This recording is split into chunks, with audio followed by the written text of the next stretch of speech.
This is the Graceful Atheist Podcast. Welcome to the Graceful Atheist Podcast. My name is David, and I am trying to be the Graceful Atheist. As always, please rate and review the podcast on podchaser.com or the Apple Podcast Store, and subscribe to the podcast wherever you are listening. We turned on the Deconversion Anonymous Facebook group last week, and I have been absolutely astonished by the response. People are connecting, telling their stories to one another, and supporting one another in a very natural and organic way. I am so excited. I am so very grateful for Arlene taking on this task. If you are interested in joining the group, it's at facebook.com/groups/deconversion. I'll have links in the show notes. One request that I have is that we have a couple of questions when you request access to the group. Please fill those out. It feels really awkward if those are unanswered. I am overjoyed, though, by the response so far. It seems so clear that we need to be able to connect with one another, and so I'm excited to have a place for us to do that. You may have noticed the change in artwork. I want to thank Logan Thomas, Beyond Belief, for doing the new artwork for the podcast. I am incredibly grateful. Logan, thank you so much for that work. I think it looks beautiful. We also have that in the Deconversion Anonymous Facebook group. Again, I want to thank the person who did the original artwork for the podcast. That person wishes to remain anonymous, but I want to thank them again for their work as well. But what Logan brought to the table is a whole suite of artwork so that I have options of where and when I can use it. So thank you, Logan. I really appreciate what you've done. Thank you. Special thanks to Mike T for editing today's episode. On to today's show. My guest today is Emily. Emily grew up in the Evangelical Free Church. She had a relatively good experience as a young person. She was a pastor's kid and also an introvert. And although she enjoyed her time at youth group, it was also difficult to handle the expectations of being a pastor's kid. Missions were also a big deal in her family, and Emily went on several missions trips herself at very early ages. Purity culture was a huge impact on her, and it's taken her much work to get over a lot of that. In her college years, she began to doubt. She was at a Christian college. Ultimately, she confessed to a beloved professor before she left college, and fortunately, he responded with grace and kindness. Emily went on to travel abroad, which expanded her perspective in the world. Back in the States, eventually the Trump phenomena took place, and this, in her words, turned her indifference into a feeling of disgust. Emily has a great story to tell, so here she is to tell her story.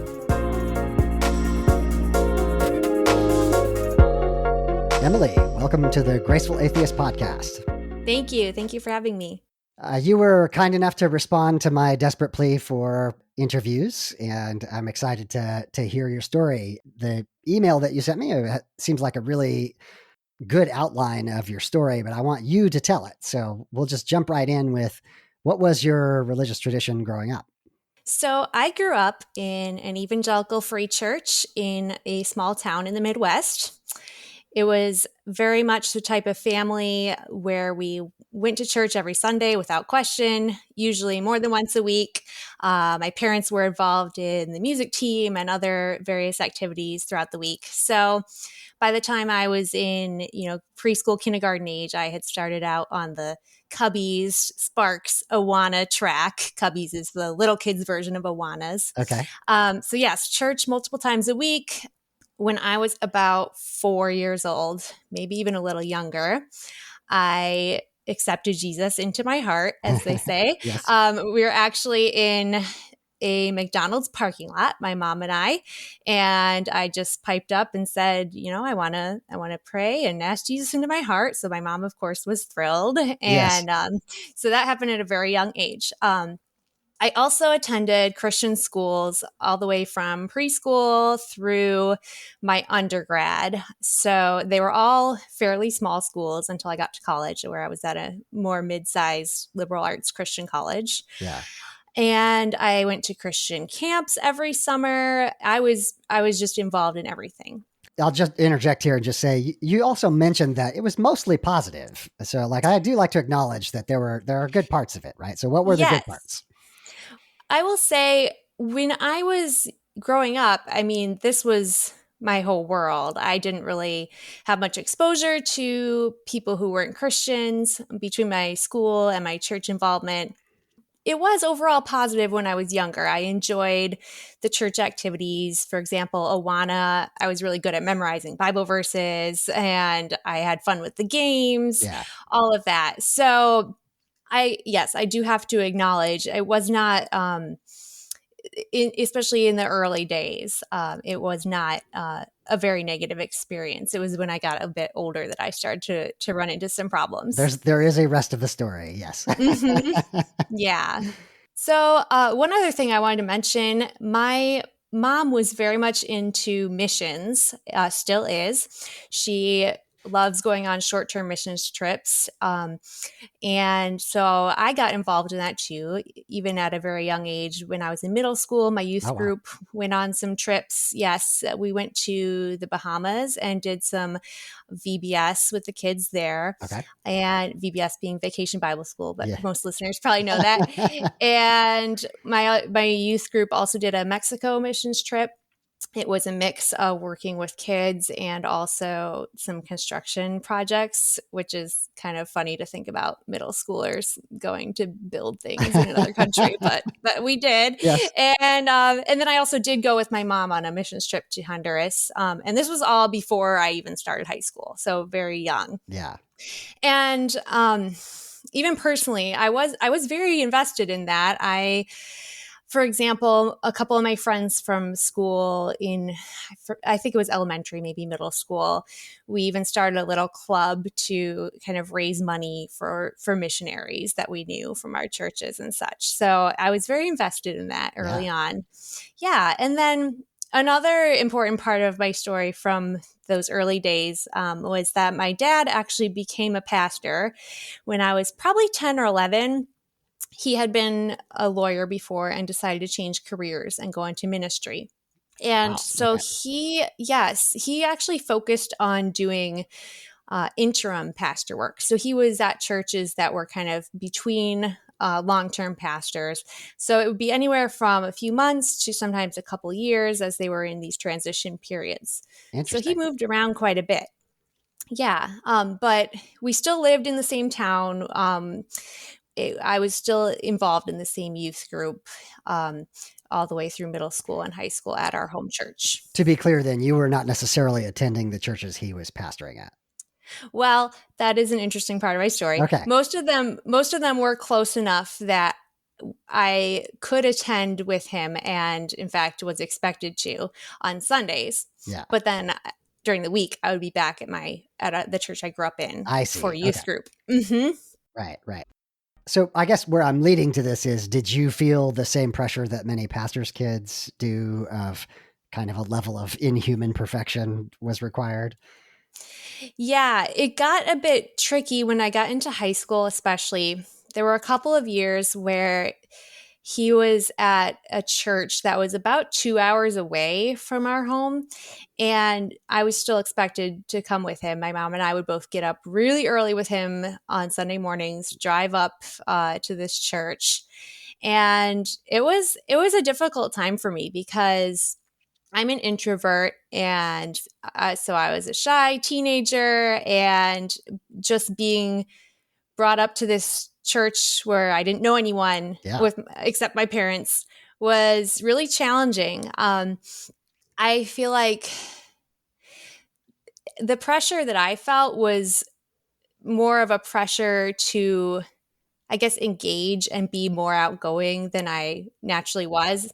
I wanted to just bring my book and hide in my dad's office until the service started and read. Right. Yeah, but he was encouraging me to go to Sunday school with the high school kids and Right. play in the music team with him and all these things that I didn't really want to do.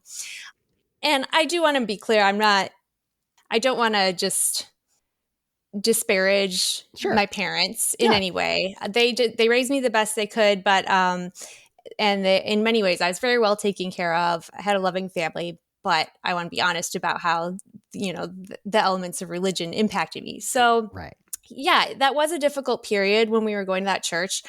And it definitely, I kind of just would withdraw. And I remember one incident which is a good example of kind of being pushed to do more than I wanted to.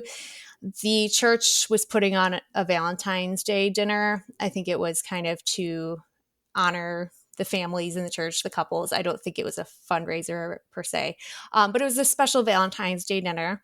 And the high school youth group kids were volunteering to serve the dinner at the church. And so my dad really wanted me to be involved in that. And I wanted no part of it. Had a very emotional reaction, but was basically told, no, you are going to do this. So yes, my experience of being a pastor's kid was kind of different than some. It's not like it was my whole life growing up. And it was just this odd thing where we were at different churches where I didn't really know these people, and it was very challenging for an introvert like myself. Yeah, as an introvert, I can't stand like the moment where it's like, okay, turn to your neighbor and say hello. I can't imagine being the pastor's child and being thrust out into the public like that. Yeah, it was definitely a tough stretch. Yeah. Well, I feel for you. Trust me. Thanks. That also leads me into my youth group experience, which is related because as an introvert, the youth group experience, especially in the types of evangelical church I was raised in, it was not suited to my personality at all. Okay. The music was so loud. And I loved, I'm a musician. I studied music in college. So I was involved in the music team at church, but it was just painfully loud. Honestly, Yeah. I still have ringing in my ears I have like chronic tinnitus, Oh, and no. I can't say for sure it's because of the youth group music, but between the youth group and also my chapels at school, which had crazy loud music, I'm pretty sure there was some damage there. I have to tell you, that is the first time I've heard that. That's interesting. Yeah. Again, it's not like it's not the kind of thing you can diagnose specifically to Sure. one Right. incident, but there was a lot of music exposure that was way too loud. Yeah.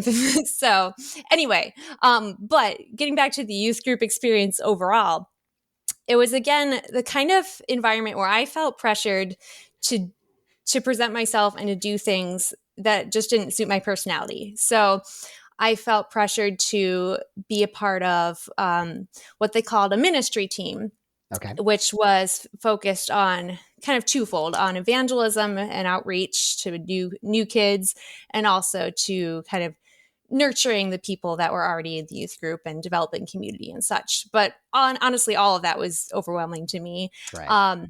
I also didn't go to school with most of the kids that were in my youth group because I went to a small Christian school in another town. So that just added to the level of social anxiety that I experienced. Yes. Yeah. So honestly, by the time that I was an upperclassman in high school, I kind of stopped going to youth group in my junior year. It's kind of a funny story.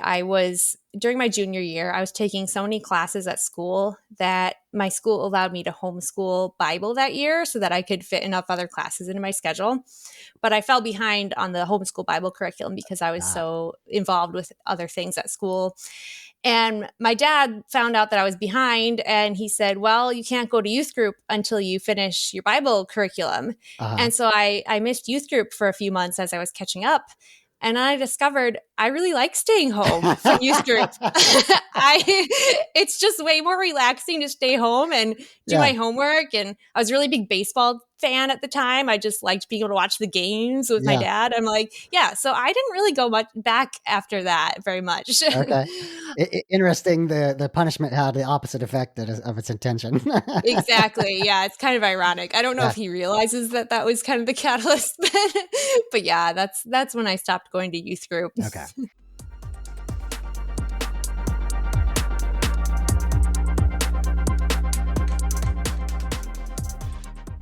And then being out of the context of youth group, kind of that constant reinforcement, was that when you began to have some doubts at all, or Well, I will say I wouldn't have considered myself to be having any doubts at that point. okay, It was more in college.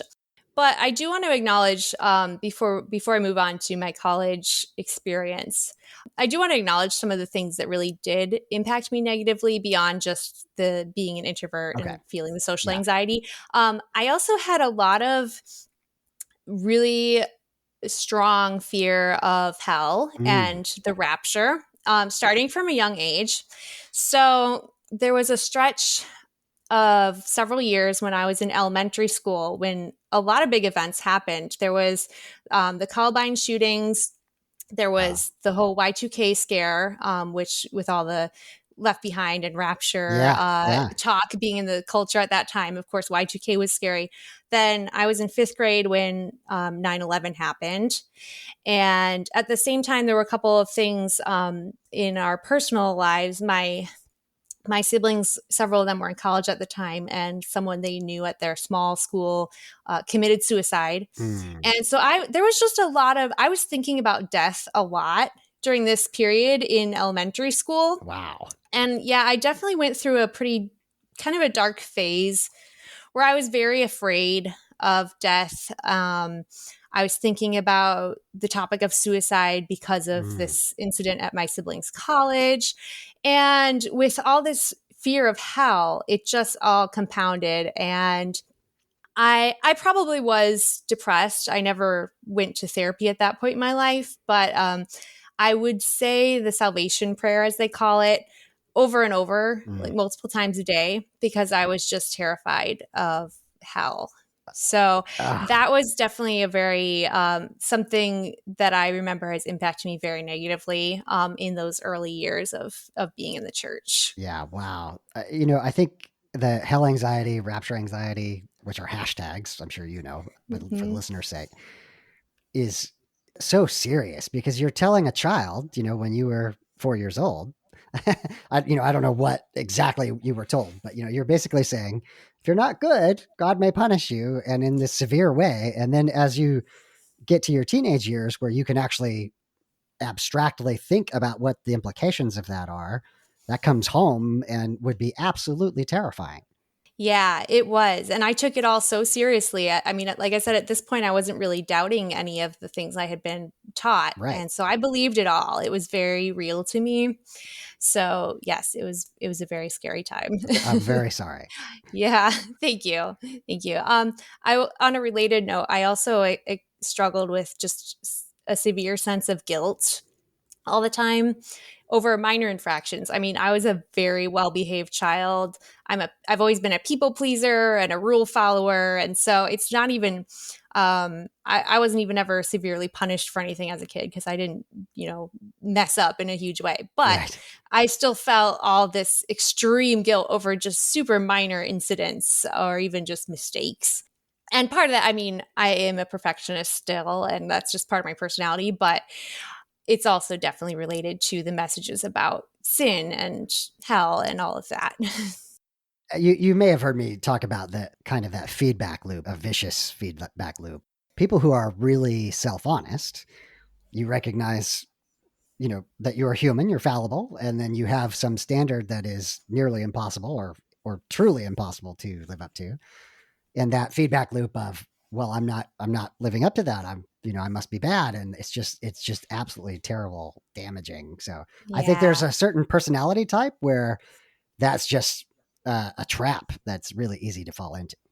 Yeah. Yeah. It definitely affected me a lot.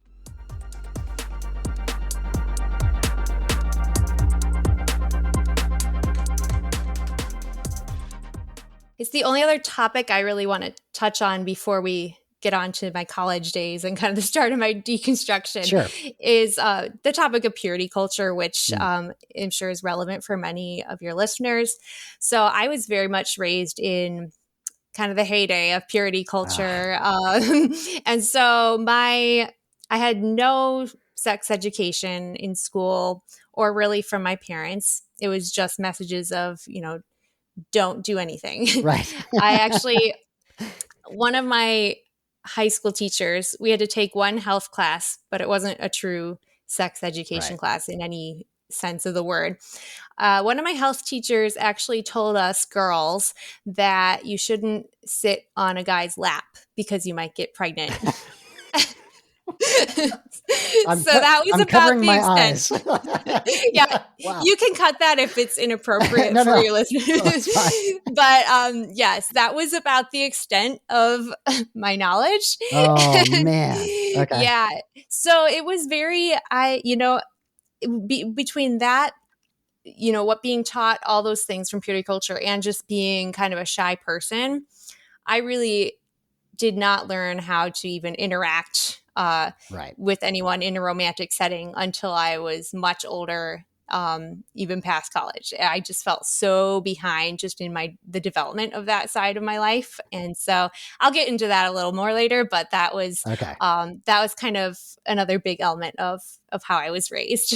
I mean, I think purity has been a part of Christianity for time immemorial, but it does feel like that 90s kids, early 2000s kids, you guys got the brunt of this and in a devastating way. So again, I can imagine that was incredibly difficult. Yeah. It's taken a lot of work to overcome that.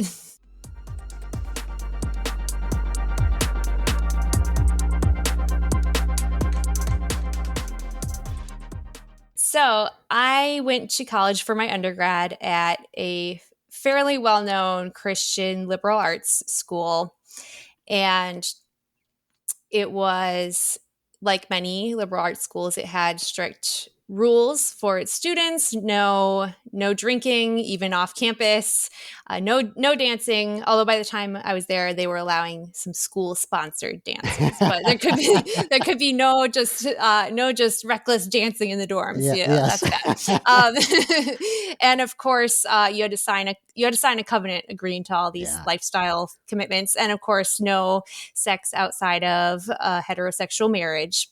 Right. So that's the kind of strict environment I was in. I will say I really enjoyed the academics at this school. It had very strong academics. I had some wonderful professors, a few of whom I'm still friends with.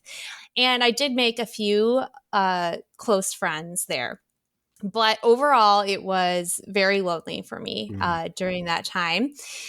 As with many small Christian schools, there's a very strong subculture. It's kind of hard to describe, but there is a very strong emphasis on Christian community to the point where it feels kind of alienating to people who don't fit into this very specific evangelical subculture. Right.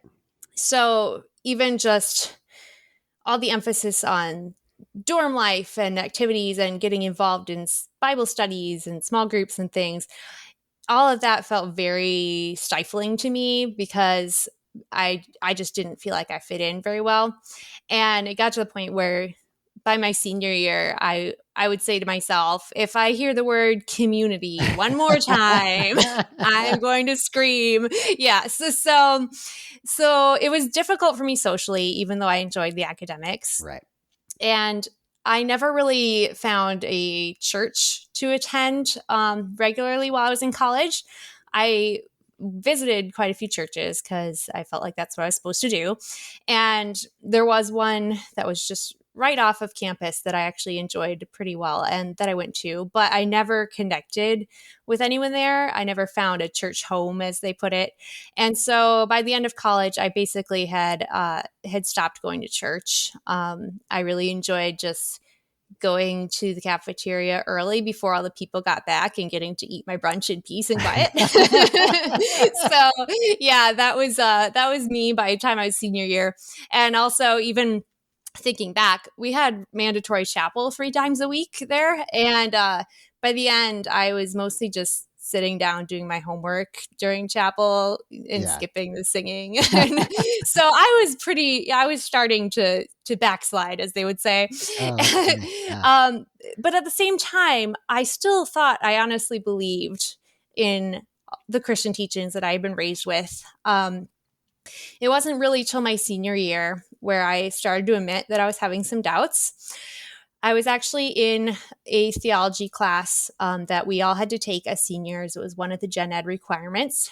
And I had a really, really wonderful professor. He was very intellectual. I really enjoyed his teaching, but he was also just very kind.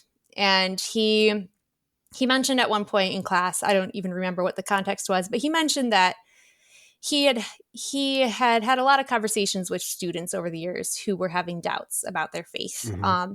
And so I took that as kind of an invitation, like, okay, he's open to this. So I signed up for his office hours. This was literally the week before I graduated. I was like, I need to tell somebody before I leave how I'm feeling. Yeah. And so I went to his office hours. He was so kind, and I just think back on that meeting with a lot of gratitude these days because he listened. I told him that I had never really felt at home in Christian circles. Mm-hmm. At that point, I said I still believe, or I want to believe in God, but I just don't feel like there's a place for me in the church, basically. And I got very emotional, and he was just very understanding. And he just encouraged me. He didn't talk about doctrine or try to convince me intellectually.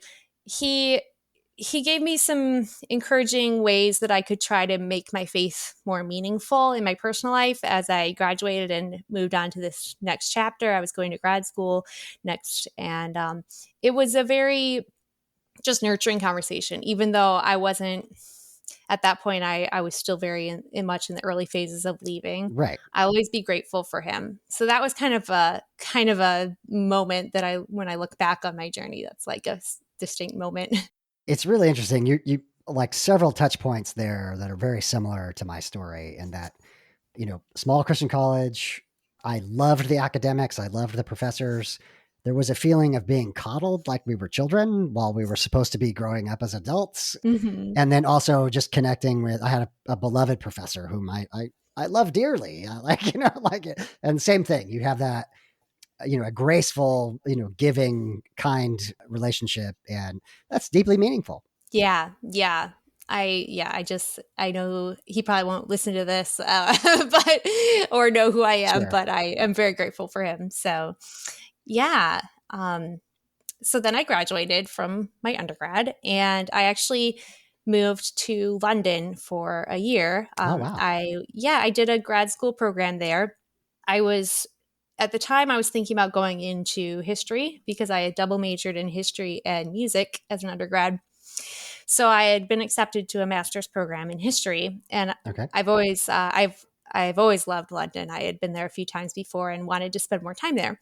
So I spent a year there for this grad school program, and it was just a wonderful, wonderful time in my life. I had so much fun. I love that city, and I was also very interested in the arts because my music background. I also love theater. So while I was there, even though I was studying history, I did a bunch of different internships and volunteer work for different arts organizations. And I went to as many shows as I could and just soaked it all in because it's a wonderful city for the arts. While I was there, I did visit a few churches.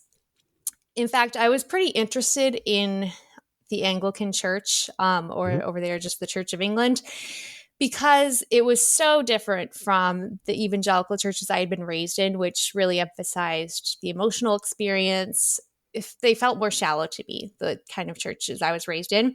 And I really loved the rituals of the Anglican Church and just the beauty of that, and kind of feeling a more sense of being historically rooted. And all of that appealed to me. So I did visit several churches while I was there. Did you go to any cathedrals like St. Paul's or? Oh, a lot. Yeah, yeah. St. Paul's is probably my favorite building It's in absolutely London. amazing. It's Yeah. so gorgeous. Yeah. I've even climbed to the top of the dome, which is Wow. amazing. That's Yeah. cool. Okay. You get great views of the city. Yeah, and Westminster is also gorgeous. Yes. And I've been to quite a few others around the UK. So I love, like I said, I love the historical element of that. And honestly, that those elements of Christianity still do kind of appeal to Sure. me. I love the beauty and the history. And I've visited at least one Catholic church in my early 20s for that same reason, because I was attracted to the ritual and the history and just the beauty of their services. So, yes, I really enjoyed um, visiting those sites in England. And I can imagine, as you're studying history, that also would be just amazing to be in some of these buildings that are, Yes. hundreds and hundreds of years old. It's a little different in the States. Yep. Like we just don't have things that are more than a couple hundred years old, Hmm. and so you can be in a building from the 1300s in Europe. It's crazy. Yeah, it's really amazing. Yeah. I know here we think something from the 1800s is old, and they're Exactly. like, no, this cathedral was built in the 1200s. Yeah, Yeah. yeah, yeah. Yeah. So that was just a wonderful time. I've many fond memories of London, and I go back whenever I can. But yeah, but that year really did cement well, first of all, it helped me clarify my career path, because I just loved my involvement with the arts so Hmm. much while I was there. So I ended up going into arts administration, which is the field I still work in. And I moved back to a larger city in nearer to my hometown after that year was done. So back to the U.S. Hmm. And in my early 20s, I will say it kind of felt like my faith was just kind of on hold. I didn't really have any interest in going to church. I lived with one of my sisters for a few years, so I would go with her when she wanted me to, because she went pretty regularly. But didn't have much interest in myself going. I didn't pray. I didn't read the Bible, any of that. But I wasn't quite ready to totally engage intellectually with how I really believe now Uh, and what to do with all these things that I was taught, because there was still the fear of hell, and I just didn't really know what to do with it all. And I was also just trying to build my career, and I was kind of focused on other things. I think most people are in that category, right? Like, they grew up, they had a faith, they're busy building a career or starting families or doing their thing, becoming an adult, and they just don't think about it at all. I really think that that's the vast majority of people. So it actually takes a certain personality to say, hey, I actually want to, what do I believe? I need to analyze that and think about it. Yeah, that's a good point. Yeah, because it really, who knows, I might still have been in that phase for even longer if it hadn't been for the 2016 election. So, Okay. Yeah. if it's okay to talk politics a Yeah. little bit. Yeah, that's okay.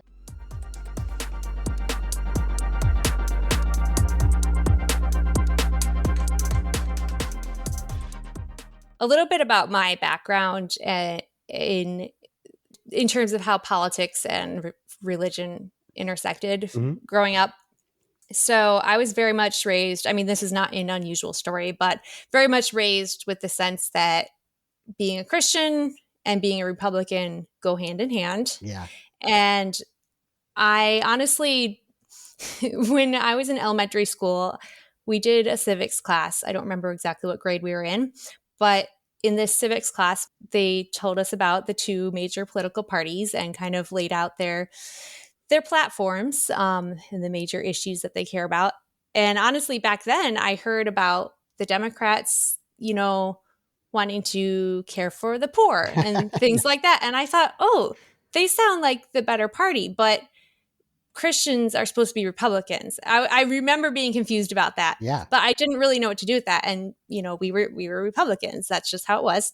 And so honestly, one of my earliest political memories was around the time. Well, was when Bill Clinton's sex scandal happened. Yeah. I remember there was a barn on one of the highways outside of our town that had a sign on its roof that said "Impeach the pervert." Yeah. Yeah. Yeah, Yeah. I remember that. And Okay. so early on, I got the sense that personal morality in political leaders really matters Mm, for Christians that's what I thought and for too. Republicans. Yep. Yeah. So this is why I was just dumbfounded when Christians, especially white evangelicals, went all in for Trump. And at that point, and it was even people I know and love and respect. And I was seeing this happen, and it just made no sense to me. And it really turned my indifference that I had had towards Christianity into kind of a feeling of disgust. Like, I want nothing to do with this. I just pushed it away. I distanced myself from it. I was so disillusioned and, yeah, just repelled by it. But it's only been in the last couple of years that I've really moved beyond that phase and started to engage with what I actually believe now. And I discovered kind of the evangelical or deconstruction Sure. communities that are out there, discovered all the various podcasts and books and other resources that are out there, and also just started to do some more reading about the history of the Christian right, to kind of explore the political environment that I was raised in. And it was kind of a slow process. I want to mention, going back to the purity culture aspect of my background, one really formative book that I read early on in this period where I was really starting to deconstruct was by Nadia Bolz-Weber. It's called Shameless, and she is a progressive Christian. But this book was about a very sex positive view of a sex positive angle on Christianity that I never even knew there were Christians who thought this way. Yes. Yeah. And so I remember that book was I view it as a stepping stone for me because it was still written from a Christian perspective, but it made me realize, well, if Christians can have such radically different views about these issues than the very rigid views that I was raised with, then, it kind of just opened me up to being able to explore more and examine my own beliefs. So, like I said, that kind of was a stepping stone book for me. And then I just started reading everything I could get my hands on Yeah. and listening to podcasts and such.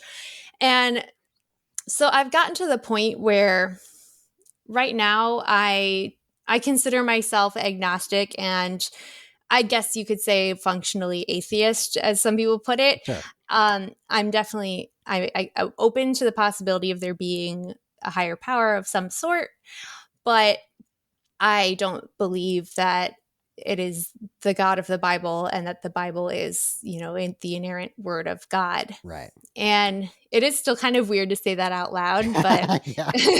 yeah, that's Congratulations. Yeah. thank you. Thank you. But that's where I am right now. And I've also, I've been working with a therapist on various issues, especially in regards to my relationships, because I'm still unpacking all the pretty culture Yeah.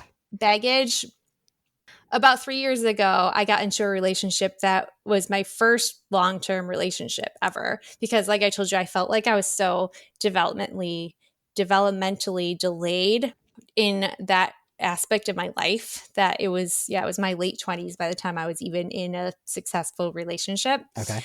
So yes, I'm working with a therapist on a lot of that, as well as other issues. But I will say, overall, now that I'm kind of on the other side, definitely still working through some things, but it is, as many people have expressed, it feels very freeing to let go of those that rigid framework and the fear of hell and sin and all of it.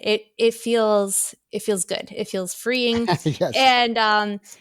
And like I said, I'm a musician and love theater and many other art forms as well. And I find a lot of meaning in those parts of my life. I'm also a huge reader, so I love being able to explore all the creativity that humans make and have made, without feeling any need to tie it to my faith or to give God credit, Yeah. for something that humans did.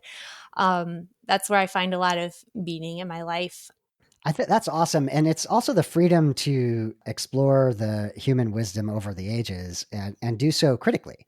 Like, I'll take Hmm. this piece, this works, and I don't like this piece, and I'll take that, like you don't have to take it whole cloth and defend it, you can just Right. learn, like, what do you find interesting? Right, right. I feel this immense intellectual curiosity. I mean, I've always been intellectually curious, but yeah, just having the freedom to explore, read all sorts of different things, enjoy all sorts of different art forms. It's great. Yes, that's awesome. Yeah.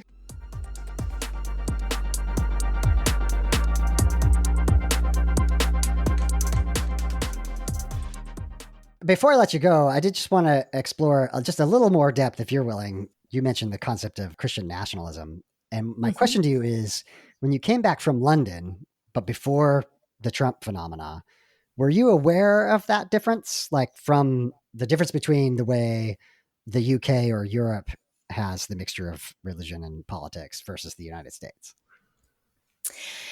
I will say that my eyes were opened to a lot of different things when I Sure. lived in the UK. Yeah. And honestly, I realized how the rest of the world looks at American politics, and just got a broader sense, for example, of the very negative reactions to George W. Bush and the two wars. Yeah. And it it was a little jarring for me. I didn't really know what to do with it while I was over there, because you already feel a little bit outnumbered when you're the only Oh, American yeah. in your class. For example, I just kind of stayed quiet and listened. Yeah. Yeah. Yeah. Um, but it was definitely an eye-opening time in that respect. And also just being around so many different people from different backgrounds and different countries. That year really widened my horizons in so many ways. I don't think I was quite aware yet of the very distinct Christian nationalism Hmm. angle so Okay. much, Okay.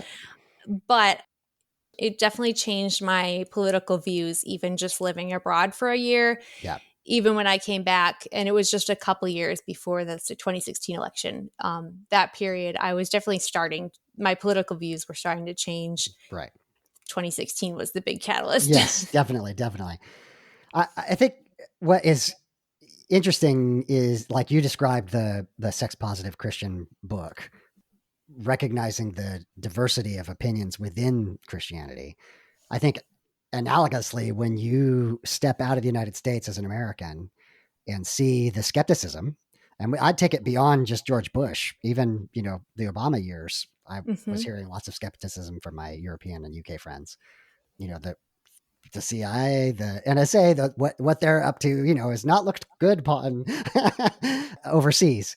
The reason I bring that up is it just allows you to step back for a second and observe your own culture, whether that's your own faith, whether that's being an American, what have you, and see it through someone else's eyes, and that has an amazing impact on you personally. That you're suddenly able to see that there are one or two flaws, and that maybe we need to look at these things in more detail. Yeah, yeah, for sure. It's just traveling abroad is so eye-opening, and so many Americans don't get a chance to do it, or just because our country's so big, they tend to just vacation Sure. domestically, and you really get a different perspective, like you said, when you travel, and it was a very valuable experience for me. And I will definitely acknowledge how obnoxious this sounds. Like, it's a place of privilege to have had the opportunities to be overseas, and Absolutely. but having gained that insight, trying to share that a little bit as well. Hmm. Yeah. Yeah, I'm very grateful for all the opportunities I had to study and to travel. I definitely was very lucky.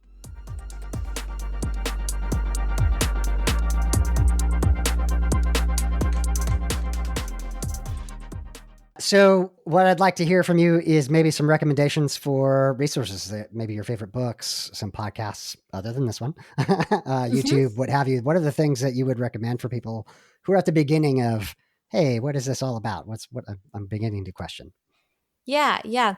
Well, since we were just talking about the political aspect, I will say one of the historians that I first started to read was Randall Balmer, who is a historian of religion, American religion, and its ties to politics. And he has some great work on the history of the Christian right. And while we're also on the political element, I will say the podcast Straight White American Jesus has been really helpful for me to understand the political environment that I was raised in. One of the podcasts that's been good for me to help me laugh through all the things that I was raised with is called Deconversion Therapy. Yes. Yeah, Karen and Bonnie are awesome. Yep. They're so much fun, and they're a much lighter take. They do get into serious topics, but they just help all of us who were raised in that environment to just kind of laugh at the funny stories. And that can be very, very healing in its own way. I'll throw a recommendation out there. Mega, the podcast, is a fictional, like, youth pastor and youth leader, and they basically speak evangelical to each other, but it's a satirical take. But they have lots of Christian listeners who maybe don't entirely know that they're in on the joke. Yeah. So if you like Deconversion Therapy, I think you'd like Mega, the podcast. So I'll have to check that out. Yeah. I did think of a couple more books. Please. Yeah. These one, again, on the more political history side of things, but Jesus on John Wayne, which has been talked about a lot in the past year by Christian Kobus Dume, is excellent. Also, White Too Long by Robert Jones is just an excellent self-examination, but also historical look at white evangelicalism and its history with racism, and and he is still a Christian, but I believe, but has done this incredible work, both historical work and personal work. So those are two that stick out as well. Well, thank you for those recommendations. Emily, thank you so much for coming on the podcast. I think you have a wonderful story, and you told it so well. I really appreciate it. Thank you. Thank you so much for having me.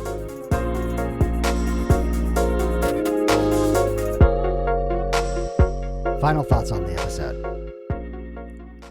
After we turned off the record button, I mentioned to Emily how much her story of Christian university resonated with me.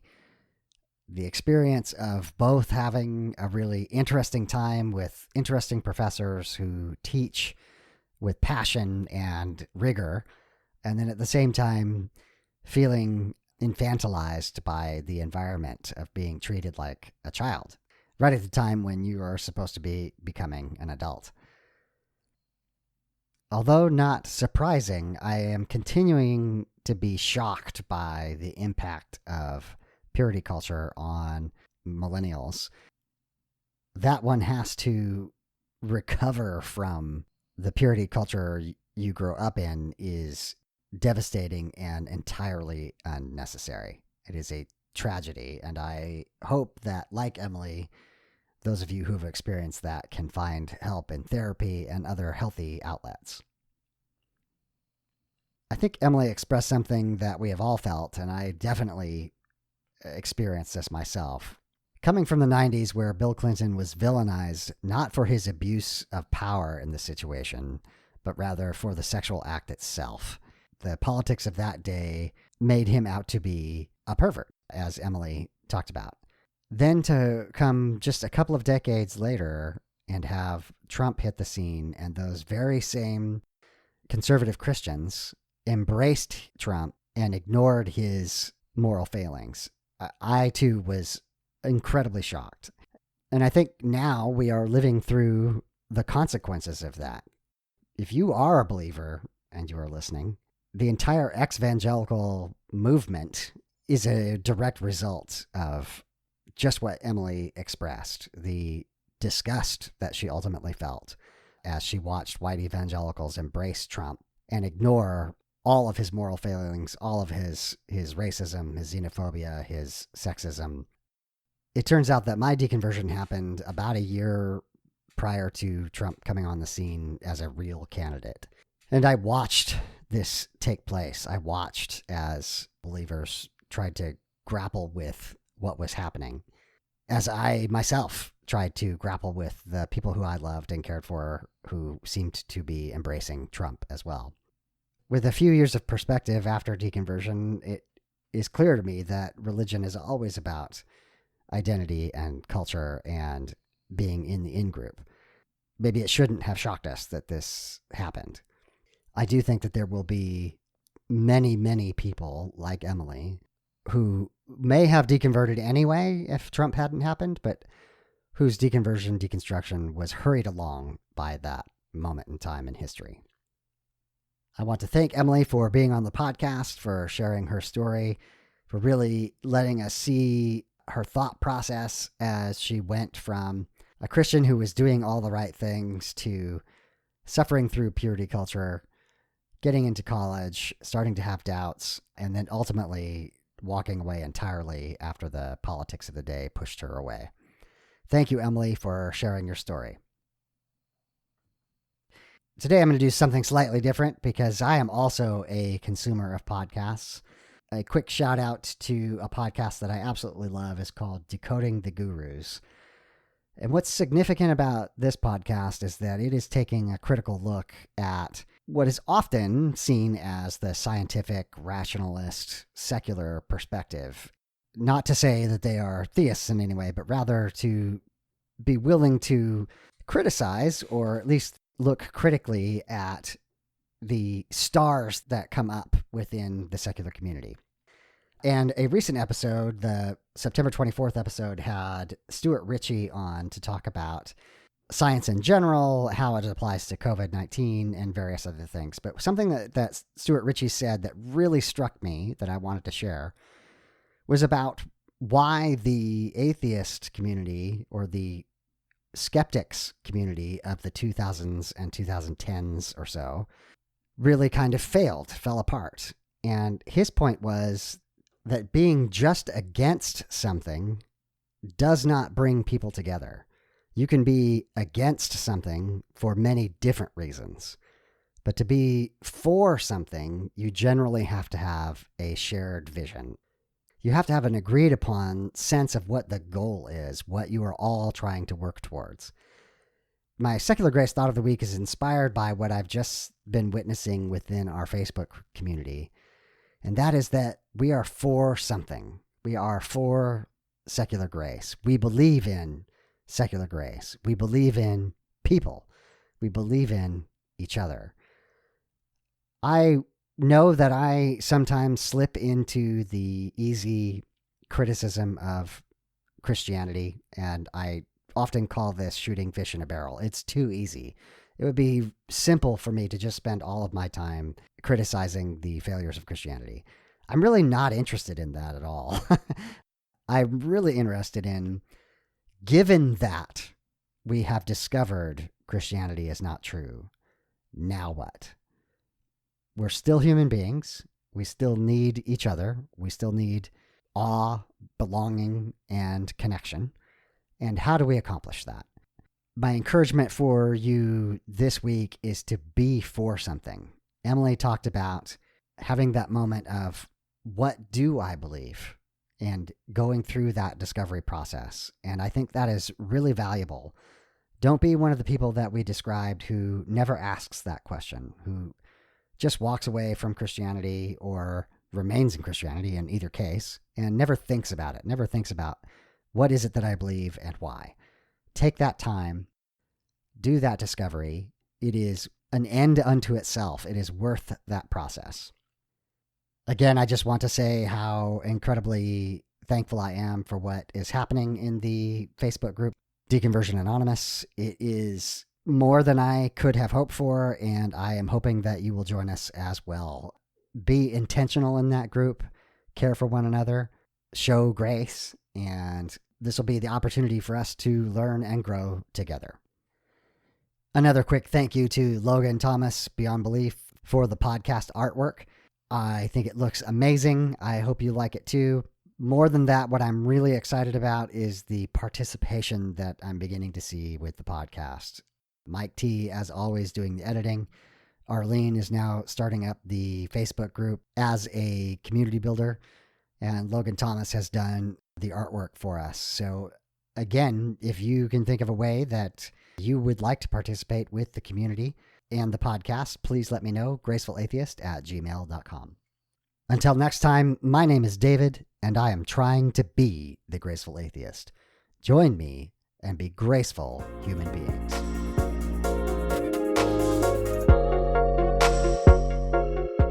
Time for the footnotes. The beat is called Waves from Mackay Beats. Links will be in the show notes. If you'd like to support the podcast, you can promote it on your social media. You can subscribe to it in your favorite podcast application, and you can rate and review it on podchaser.com. You can also support the podcast by clicking on the affiliate links for books on gracefulatheist.com. If you have podcast production experience and you would like to participate with the podcast, please get in touch with me. Have you gone through a faith transition and do you need to tell your story? Reach out. If you are a creator or work in the deconstruction, deconversion, or secular humanism spaces and would like to be on the podcast, just ask. If you'd like to financially support the podcast, there's links in the show notes.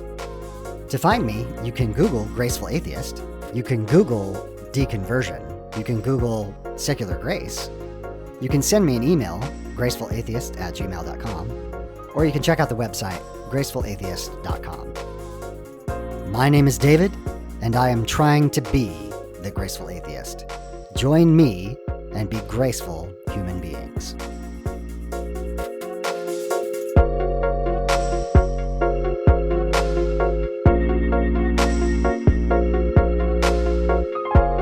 This has been the Graceful Atheist Podcast.